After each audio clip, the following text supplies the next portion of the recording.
আসসালামু আলাইকুম। আশা করছি সবাই ভালো আছেন। তো আবার নতুন একটি ভিডিও নিয়ে আপনাদের সামনে আমি হাজির হলাম। তো আজকের ভিডিও টপিকটা হচ্ছে যে আপনার এই যে ষষ্ঠ গণবিজ্ঞপ্তির আবেদনে বা এই যে পুলিশ ভেরিফিকেশনের যে একটা ব্যাপার আছে, তো এগুলোতে কি কি কাগজপত্র লাগবে বা লাগতে পারে, এটার উপর ভিত্তি করে আজকের ভিডিওটা আমি তৈরি করতেছি। তো এই ভিডিওটা হয়তো বা তৈরি করা আমার হতো না, কারণ আমি ফেসবুকে একটা ভিডিও দেখলাম একজন টিচারের, তো উনি এই বিষয়টা নিয়ে কথা বলেছেন। তো আমি ওনার ওই ভিডিও দেখার পরে আমার মনে হলো হ্যাঁ, এই বিষয়টা একটু আলোচনা করা দরকার। তো সেই দিক দিয়ে এই ভিডিওর কিছুটা বা অনেকটাই ক্রেডিট সেই স্যারকেও প্রদান করাই যায়। তাকেও মন থেকে ধন্যবাদ জানাই। তো আমি এখন মেইন প্রসঙ্গে শিফট করি। তো দেখুন, আসলে পুলিশ ভেরিফিকেশনের ব্যাপারটা নিয়েও আমি দেখলাম বেশ কয়েকজন মানে অনেক টেনশনে আছেন যে আসলে ভাই, যেমন আমাকেও অনেকে লিখেছে যে ভাই আসলে পুলিশ ভেরিফিকেশনের সময় বাসায় থাকবো, মানে বাসায় থাকতে হবে কিনা বা না থাকলেও চলবে কিনা, কারণ অনেকে হয়তো বাইরে থাকে। তো যাই হোক, এরকম অনেকের অনেক রকম প্রশ্ন দেখলাম, আমাকেও করেছে অনেকে, আবার অন্যান্য গ্রুপগুলোতে আমি দেখতেছি। তো সেখান থেকে আমি ছোট করে আজকের ভিডিওটা একটু আলোচনা করি। জানি না কতটুকু বড় হবে কথাগুলো। তো প্রথম কথা হচ্ছে যে ভাইয়া দেখেন, পুলিশ ভেরিফিকেশনে যে বিষয়টা লাগতো বা লাগে, ধরতে গেলে এখনো লাগে, সেটা হচ্ছে যে চারিত্রিক চারিত্রিক সনদটা লাগে। শিক্ষাগত, সরি, শিক্ষা প্রতিষ্ঠান, আমি একটু ভুল বলতে ধরেছিলাম। মানে যে শিক্ষা প্রতিষ্ঠান থেকে আপনি আপনার ডিগ্রি সম্পূর্ণ করেছেন বা পাশ করেছেন, বিশেষ করে শেষ শিক্ষা প্রতিষ্ঠান, কারণ আপনি হয়তো ক্লাস 10 পর্যন্ত একখানে পড়েছেন, ইন্টার একখানে পড়েছেন, অনার্স একখানে করেছেন, কেউ কেউ আবার মাস্টার্স পর্যন্ত করে, অনেকে আবার ইদানিং এসে মাস্টার্স করে না, বাট বেশিরভাগই মাস্টার্স করে।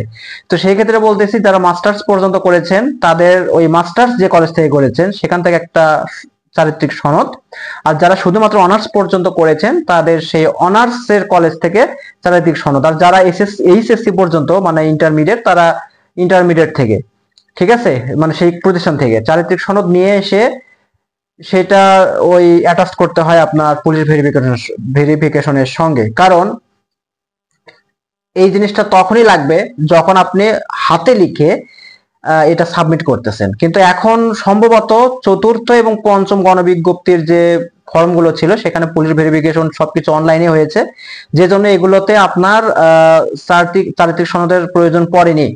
সম্ভবত আমরা আশঙ্কা করতেছি এই ষষ্ঠতেও লাগবে না, চারিত্রিক সনদটা লাগবে না, কিন্তু হাতে লিখে যে সকল ক্ষেত্রে দরকার পড়ে সেখানে আপনার কিন্তু চারিত্রিক সনদটা লাগে, ঠিক আছে, যদি হাতে লিখে ফর্মটা পূরণ করা হয়। তো এটা একটু মাথায় রাখবেন, খুবই ইম্পর্টেন্ট একটা পয়েন্ট। তবে এই ক্ষেত্রে এমত অবস্থায় আমি আপনাদেরকে রিকোয়েস্ট করবো, যারা আমার ভিডিওটা দেখতেছেন, দয়া করে আপনারা যদি সম্ভব হয়, আমি আপনাদেরকে মানে জোর দিয়ে বলতেছি না, যদি সম্ভব হয় আপনি আপনার কলেজ থেকে চারিত্রিক সনদটা সংগ্রহ করে রেখে দিন। হয়তো বা লাগবে না, বোঝাই যাচ্ছে লাগবে না, কিন্তু তাও আপনারা রেখে দেন। এটাতে না লাগুক, অন্য কোনো কাজে বা অন্য কোনো কারণে হয়তো বা লাগতে পারে। তো এগুলো প্রয়োজনীয় জিনিস কাছে রাখা ভালো। তো এটাই হইতেছে কথা। আর কথা হচ্ছে যে আপনার ওই ভেরিফিকেশনের ওখানেও মনে হয় আপনার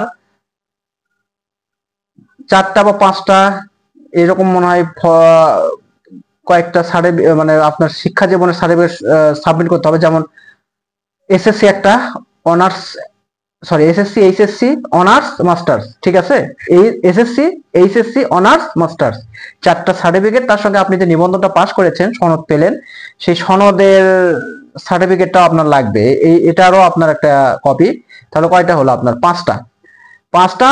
আর এর সঙ্গে মনে হয় আপনার ন্যাশনাল এনআইডি কার্ড এবং আপনার ছবি, ন্যাশনাল এনআইডি কার্ড এবং ছবি, এগুলো স্ক্যান কপি আপনার লাগবে, ঠিক আছে। তো এই জিনিসগুলো আপনার একটা কাজ করবেন, যারা নিজেরা আবেদন করবেন বাসায় বসে থেকে, বা আমিও হয়তো একটা ভিডিও দেবো ইনশাল্লাহ, তো এই ভিডিওগুলো দেখে যারা দেখে দেখে আবেদন করবেন, তারা করবেন কি অতি শীঘ্রই আপনার এই যে নামগুলো আমি বললাম, যে জিনিসগুলোর এসএসসি এইচএসসি অনার্স মাস্টার্স এবং নিবন্ধনের সার্টিফিকেট, সঙ্গে ন্যাশনাল এনআইডি কার্ড এবং এক কপি আপনার সদ্য, না যেটা যে ছবিটা আপনি আচ্ছা এটা আমি পরে বলতেছি।